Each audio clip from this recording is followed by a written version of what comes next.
오늘 주님께서 주신 말씀은 이사야서 6장 6절로 13절까지의 말씀입니다. 다 같이 한 목소리로 봉독하시겠습니다. 그때 그 스랍 중에 하나가 부젓가락으로 제단에서 집은 바 핀 숯을 손에 가지고 내게로 날아와서 그것을 내 입술에 대며 이르되 보라, 이것이 내 입에 닿았으니 내 악이 제하여졌고 내 죄가 사하여졌느니라 하더라. 내가 또 주의 목소리를 들으니 주께서 이르시되 내가 누구를 보내며 누가 우리를 위하여 갈꼬 하시니 그때 내가 이르되 내가 여기 있나이다, 나를 보내소서 하였더니 여호와께서 이르시되 가서 이 백성들에게 이르기를 너희가 듣기는 들어도 깨닫지 못할 것이요 보기는 보아도 알지 못하리라 하여 이 백성의 마음을 둔하게 하며 그들의 귀가 막히고 그들의 눈이 감기게 하라. 염려하건대 그들이 눈으로 보고 귀로 듣고 마음으로 깨닫고 다시 돌아와 고침을 받을까 하노라 하시기로 내가 이르되 주여 어느 때까지니까 하였더니 주께서 대답하시되 성읍들은 황폐하여 주민이 없으며 가옥들에는 사람이 없고 이 토지는 황폐하게 되며 여호와께서 사람들을 멀리 옮기셔서 이 땅 가운데 황폐한 곳이 많을 때까지니라. 그 중에 10분의 1이 아직 남아있을지라도 이것도 황폐하게 될 것이니나 밤나무와 상수리나무가 배임을 당하여도 그 그루터기는 남아있는 것 같이 거룩한 씨가 이 땅의 그루터기니라 하시더라. 아멘. 다 같이 기도드리시겠습니다. 하나님 아버지, 감사합니다. 주의 음성을 듣고자 저희가 새벽 제단 앞에 모였습니다. 우리 마음의 기도와 우리 마음의 묵상이 주님께 연락되기로 합니다. 감사드리며 예수 그리스도의 이름으로 기도드렸습니다. 아멘. 오늘 이사야서 6장 6절의 말씀 이렇게 시작합니다. 그때 그 스랍 중에 하나가 부젓가락으로 제단에서 짚은 바 핀 숯을 손에 가지고 내게로 날라와서, 우리 어제 나누었던 말씀 가운데 입술이 부정한 사람, 그리고 부정한 백성 중에 거주하면서 만군의 여호와이신 왕을 배웠다고 하는 5절의 고백, 그 고백에 대해서 그 스랍 중에 하나가 부젓가락으로 제단에, 계시록에 보면 이 주님 앞에 있는 이 제단은 황금으로 된 제단이라고 그러죠. 그 가운데 불에 핀 그 숯이 있는데 그 숯을 부젓가락으로 집어서 이 스랍이 날라와서, 그래서 7절에 그것을 내 입술에 대며 이르되 보라, 이것이 내 입에 닿았으니 내 악이 제하여졌고 내 죄가 사하여졌느니라 하더라. 그 제단의 숯불로 입술을 지진 것이죠. 제가 주님께 드리는 기도 중에 가장 많은 기도의 고백이 바로 이 제단 숯불로 입술을 지져달라고 하는 그 고백입니다. 그런데 우리가 4절 5절에서 보았듯이 우리가 입술이 부정하다고 하는 것은 사실은 마음이 부정하다는 거죠. 우리가 나누었던 것처럼 우리가 입술로 무슨 고백을 하든 우리가 신령과 진정으로 우리의 마음에 있는 것을 입술로 고백하지 않았기 때문에 우리가 설령 주님을 높였다 하더라도 그 마음이 부정한 것이 그 죄악이 되는데, 그런데 이 핀 숯을 입술에 가져다 댐으로 제단 숯불로 입술을 지짐으로 오늘 7절에 내 악이 제하여졌고 내 죄가 사하여졌다고 이렇게 선포되고 있는 것입니다. 이 숯에, 이 불에 핀 숯이 무슨 특별한 신비한 능력이 있어서가 아니라 이것이 바로 우리의 예배의 의례인 거죠. 하나님의 임재와 하나님만이 이 일을 하실 수 있는 거죠. 누가 악을 제할 수 있겠습니까? 누가 우리의 죄를 사할 수 있겠습니까? 오직 하나님의 권능이 임해서 주님의 권능으로 이 일이 이루어지는 것인데, 그것이 우리를 향한 표시가 되는 거죠. 우리가 그것 하나님의 보이지 않는 그 놀라운 신비와 보이지 않는 영의 역사를 우리가 마음으로 붙잡을 수 있도록 주님이 우리에게 징표를 허락하시는 것, 우리가 예배의 예전을 따라서 주님께 걸어 들어가는 그 순서를 따라가는 것처럼 주님이 바로 이 숯불로 우리의 입술을 지짐으로 인해서 우리의 악이 제하여졌고 우리 죄가 사하여졌다는 것을 믿고 우리가 그것을 붙잡는 것입니다. 그것이 하늘의 제단 앞에서 이루어지고 있는 것이죠. 우리 여기서 볼 수 있는 또 하나는 이 가운데 하늘의 제사를 드리는, 하늘 앞에서 예배가 드려지는 이 천국에서 피 흘림의 제사가 없다고 하는 것이죠. 우리 구약에서 나와 있는 신명기에 말하는 그 수많은 제사들, 그 제사들이 천국에는 없다는 겁니다. 그 의미는 그것이 한 방편일 뿐이지 언젠가는 우리의 신앙 가운데 폐하여져야 할 것이라는 것을 이사야 선지자도 똑같이 보고 있는 거죠. 우리 땅에서 드리는 예배는 천국의 예배를 따라하는 거죠. 그 예배가 하나님이 여기에 계심으로 이곳이 천국이 되고 우리가 그 예배를 다시 여기서 재현하는 겁니다. 그런 의미에서 볼 때 피 흘림, 희생양 이것은 더 이상 천국의 제사가 될 수 없고 하나님이 예수 그리스도를 통해서 피 흘림이 없는 온전한 영원한 그런 속죄양으로서 주님을 우리에게 주셨다고 하는 것을 우리는 다시 바라보게 됩니다. 그래서 우리는 이 제단스불로 입술을 찢는 것으로 악이 죄하여지고 그리고 우리가 죄를 사함받는 그런 일들을 경험하게 되는 거죠. 모두 다 늘 매일 제단스불로 입술을 찢는 그런 우리 성도님들이 되시기를 예수 그리스도의 이름으로 축원합니다. 고백을 드리는 거죠. 내가 왜 이런 말을 했을까? 밤마다 앉아서 기도를 하면 제일 많이 하게 되는 후회가 왜 그런 말을 왜 했을까? 입술을 다스리는 권세를 달라고 그렇게 늘 혀를 다스리는 권세를 달라고 기도하지만 그게 되지 않죠. 우리가 생각을 통제할 수 없는 것처럼 입술도 통제할 수 없는 겁니다. 하지만 우리가 늘 밤에 주님 앞에서 제단 숯불로 입술을 찢어달라고 기도드리는 거죠. 주님 우리의 혀를, 우리의 생각을, 우리 입술을 다스리는 줄 믿습니다. 8절에 보면 내가 또 주의 목소리를 들으니 주께서 이르시되 내가 누구를 보내며 누가 우리를 위하여 갈고 하시니 그때 내가 이르되 내가 여기 있나이다 나를 보내소서 하였더니 천국에 모여서 그 스랍들과 하나님과 그 삼위일체 하나님이 이렇게 모여서 회의를 하고 계시는 거죠. 그런데 그것을 보고 있는 이사야가 나가서 내가 여기 있습니다. 나를 보내주십시오 라고 고백하고 있는 겁니다. 이것이 예배 가운데 쓴 예배자의 모습이죠. 자원하는 심령입니다. 이사야가 무슨 자격으로 천사와 스랍들과 하나님이 모인 그 주의 제단 앞에서 모인 이 회의에 이 한낱 부질없는 이사야가 나가서 내가 하나님의 뜻을 받들어서 세상에 나가겠습니다. 그게 정확히 무슨 일인지, 뭘 해야 하는 것인지, 어떤 걸 감당하게 될는지 전혀 알 수 없는 거죠. 그리고 주님이 그것을 감당케 하실는지도 알 수 없으나 중요한 것은 내가 여기 있습니다. 나를 보내십시오 라고 하는 고백이죠. 주님이 우리에게 기다리는, 주님이 예배자에게 기대하는 오직 한 가지 대답이 있다면 바로 이거죠. 내가 여기 있습니다. 나를 보내소서. 늘 주님께 자원하는 심령으로 주님의 복을 붙드는 그런 우리 성도님들이 되시기를 예수 그리스도의 이름으로 축원합니다. 9절에 여호와께서 이르시되 가서 이 백성에게 이르기를, 주님이 주신 주님의 명령은 딱 한 가지죠. 가서 말하라는 겁니다. 그 어떤 일을 하라는 것도 아니고 그 무엇을 이루라는 것도 아니라 가서 말하라는 거죠. 주님께 들은 것을 가서 이르라는 겁니다. 이것이 주님의 사역의 핵심이고 본질이죠. 이것이 전도이고 이것이 복음의 선포이고 이것이 사역의 본질입니다. 주님의 말씀을 그대로 전하는 거죠. 그 다음 일은 주님이 맡아서 하는 겁니다. 그러니까 전도를 할 때에도 주님의 복음을 선포하고 끝내는 겁니다. 전도가 3분을 넘어가면 안 된다고 그러죠.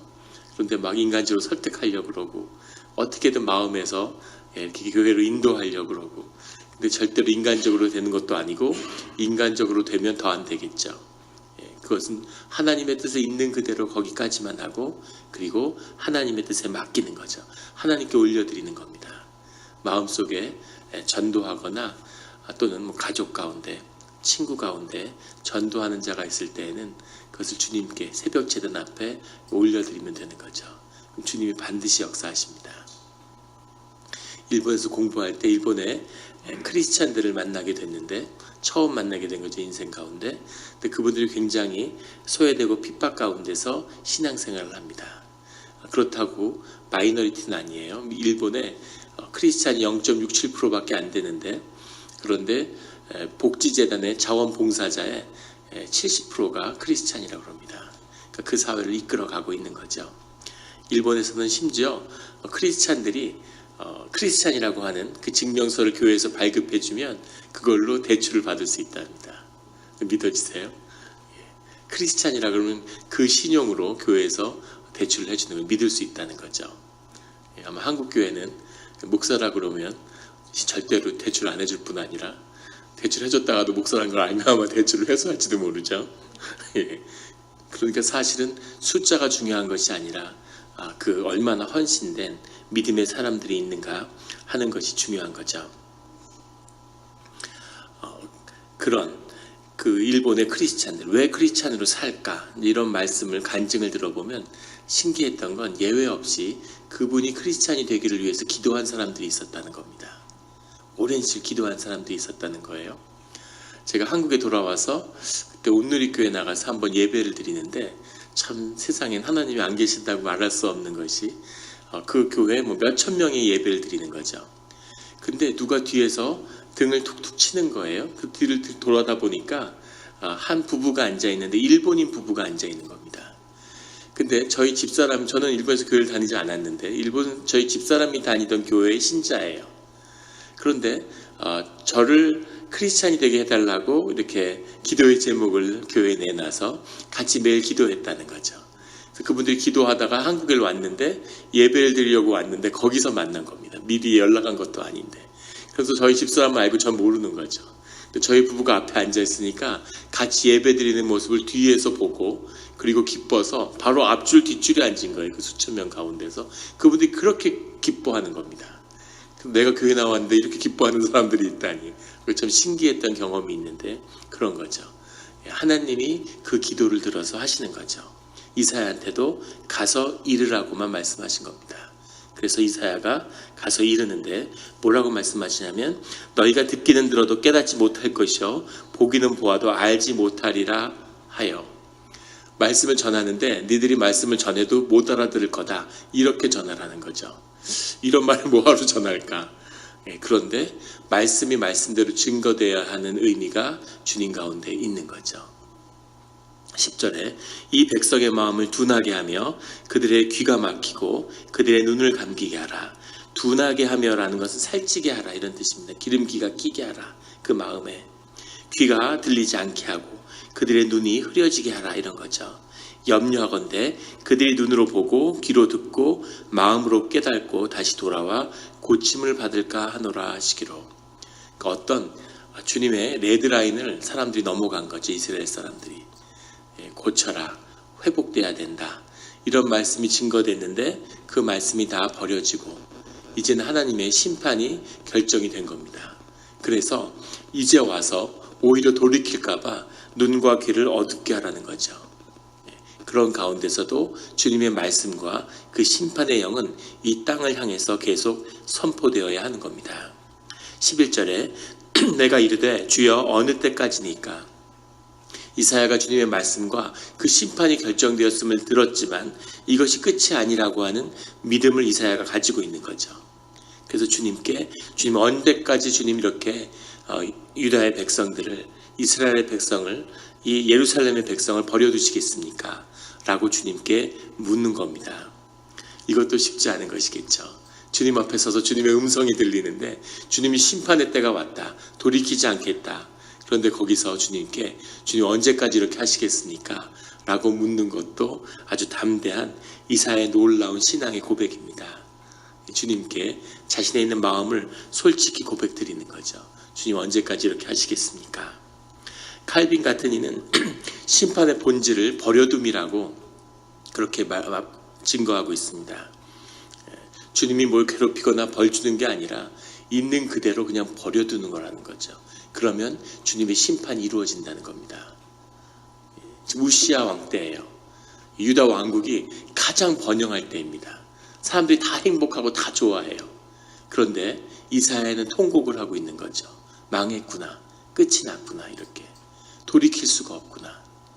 그런데 주님이 그걸 돌이키지 않고 그냥 그렇게 살게 내버려 두는 겁니다. 그 끝은 비참한 그 끝이 기다리고 있는 거죠. 이것이 심판의 본질이라고 켈빈은 이야기하고 있는 거죠. 징계가 있고 삶이 무너지고 하나님이 그 삶을 다룬다는 건 그런 건 문제가 없는 겁니다. 그건 주님이 돌이키겠다는 뜻이죠. 무언가를 이루시겠다는 뜻입니다. 그런데 그 삶이 궤도를 이탈했는데 그냥 둔다. 이것은 하나님이 그냥 그 끝을 보도록, 파국을 보도록 그냥 놔둔다는 거죠. 이것이 주님의 가장 무서운 심판이라고 그렇게 켈빈은 경고하고 있습니다. 그 하나님의 징계가 가옥이 무너지고 서금이 황폐하고 토지가 황폐하게 되고 사람들이 멀리 옮겨지고 그 당시엔 상상도 할 수 없는 일이었지만 결국 다 그 일들이 이루어졌죠. 하늘에서 이루어진 일이 땅에서 이루어지는 거죠. 하늘에서 먼저 이루고 땅에서 이루어지는 겁니다. 그것을 먼저 보고 기뻐하고 그것을 믿음으로 붙잡고 그것을 위해서 기도하는 거죠. 땅에서 이루어진 일이 하늘에서 이루어진 일이 땅에서 이루어지게 해달라고 하는 주기도문의 기도와 같은 거죠. 그래서 우리는 새벽 기도를 통해서 하늘에서 먼저 이루는 우리의 소원을 주님이 이루어 주시는 것을 먼저 붙잡는 거죠. 그것을 믿음으로 붙잡고 그것이 땅에서 이루어지도록 기도하는 겁니다. 세월을 아끼고 하나님의 뜻이 이루어질 수 있는 우리가 동역자가 되는 것, 이것이 우리의 새벽의 기도죠. 기도의 권능과 하나님 우리 영락교회 새벽 재단에 축복하시고 그 문을 열어주셨습니다. 그래서 우리가 이 복을, 이 축복을 보는 자만 보는 거죠. 이 문이 늘 열어 있다고 생각하시면 큰 착각입니다. 주님이 이 문을 열었을 때 주님 앞에 무릎 꿇고 아뢰고 마음에 있는 모든 것을 주님께 아뢰야 되는 거죠. 구해야 되는 겁니다. 아니 뭐 이런 걸 들어주시겠어? 어떻게 이런 것까지 구해? 절대 그렇게 생각하지 마시고 모든 마음에 있는 것을 주님께 구하는 이 새벽 제단이 되기를 예수 그리스도의 이름으로 축원합니다. 13절에 그 중에 10분의 1이 아직 남아있을지라도 이것도 황폐하게 될 것이나 밤나무와 상수리나무가 배임을 당하여도 그 구루터기는 남아있는 것 같이 거룩한 씨가 이 땅의 구루터기니라 하시더라. 주님이 심판을 통해서 이루시고자 하는 역사의 뜻이 무엇인지를 말씀하고 계시는 거죠. 밤나무와 상수리나무는 아주 그 나무가 거대하게 자라지만 생명력이 왕성해서 그 나무를 잘라내면 그 남아있는 구루터기에서 또 씨앗이 나서 나무가 또 자라난다고 하죠. 그래서 주님이 보시는 주님의 이 유대와 예루살렘을 향한 역사는 이 밤나무와 상수리나무의 구루터기와 같다고 말씀하시는 겁니다. 그 안에 있는 것이 거룩한 씨죠. 남은 자들, 이사야 전체를 통해서 주님이 말씀하고자 하는 핵심입니다. 고난과 시련을 통해서 주님의 믿음을 붙잡는 자들이 분명히 있다는 거죠. 제라 코데시라고 하는 가장 중요한 이사야서의 거룩한 씨, 우리가 1장 4절에 나왔던 제라 메라임이라고 하는, 메레임이었나요? 그 악한 종자 이렇게 해석이 됐던 것 같은데 악한 씨가 있고 선한 씨가 있다는 거죠. 그 씨로 있을 땐 똑같습니다. 씨는 씨일 뿐이죠. 근데 그 모든 가능성을 담고 있는 것, 이것이 씨앗의 역사죠. 그 씨가 그 씨를 남기기 위한, 그 씨를 거룩하게 하기 위한 그것을 주님이 이 심판의 때를 통해서 이루는 겁니다. 계속 태우면 모든 불순물이 타고 정금이 남는 것처럼 계속 고통을 가하면 그러면 삶의 진실이 나오는 거죠. 그 삶의 고통 가운데 그 정금처럼 올라오는 그 진실과 그 중심 가운데 주님을 고백하는 그 거룩한 씨를 예루살렘에 다시 심겠다고 하는 그 역사를 다시 시작하겠다고 하는 교회도 가정도 세상도 역사도 마찬가지죠. 늘 세상은 무너지고 썩어가지만 그 가운데 하나님이 거룩한 씨를 준비하는 겁니다. 썩고 무너진 자리에서 중요한 것은 거룩한 씨가 있느냐 없느냐 하는 거죠. 우리 그 마음속에 주님이 주신 이 거룩한 씨앗이 싹이 되고 뿌리를 내리고 나무로 자라서 생명의 열매를 나누는 그 축복이 시작되는, 또 그 축복을 누리는, 그 축복을 살아서 보는 우리 영락교회 성도님들이 되시기를, 또 그를 이루어가는 우리 새벽재단이 되기를 예수 그리스도의 이름으로 축원합니다. 같이 기도드리시겠습니다. 하나님 아버지 감사합니다. 귀한 말씀을 주시니 감사합니다. 주님, 우리가 돌이킬 수 없을 때가 되기 전에 돌이키게 하시고 늘 제단 숯불로 우리 입술을 찢으셔서 우리가 마음과 입술의 죄를 범하지 않는 그런 우리가 되게 하여 주시옵소서. 주님이 믿음을 주셨사오니 늘 우리가 주님을 믿으며 주님이 우리의 죄를 사하여 주시는 것과 우리의 주인이 되어 주셨다는 것을 늘 기억하며 믿음으로 붙잡는 우리가 되게 하여 주시옵소서. 우리가 새벽에 제단마다 무릎 꿇고 주님께 간구할 때 우리에게 이루어질 일이, 주님이 우리의 소원 가운데 이루실 일을 미리 보는, 하늘에서 그 일이 이루어지는 것을 미리 보는 그런 우리의 믿음과 우리의 눈이 열리는 그런 새벽 제단이 되게 하시고, 우리가 그 기도를 통해서 하늘에서 이루신 주님의 뜻이 땅에서 온전히 속히 이루어지는 그 일들을 기도를 통해서 보게 하여 주시옵소서. 주여 아버지와 감사합니다. 우리에게 오랜 기도의 제목이 있습니다. 또 우리가 자녀를 향한 축복의 기도의 제목이 있습니다. 주여 아버지여 응답하시고 주님만이 행하실 수 있는 그 이적으로 주님의 뜻을 보여주시옵소서. 감사드리며 예수 그리스도의 이름으로 기도드렸습니다. 아멘.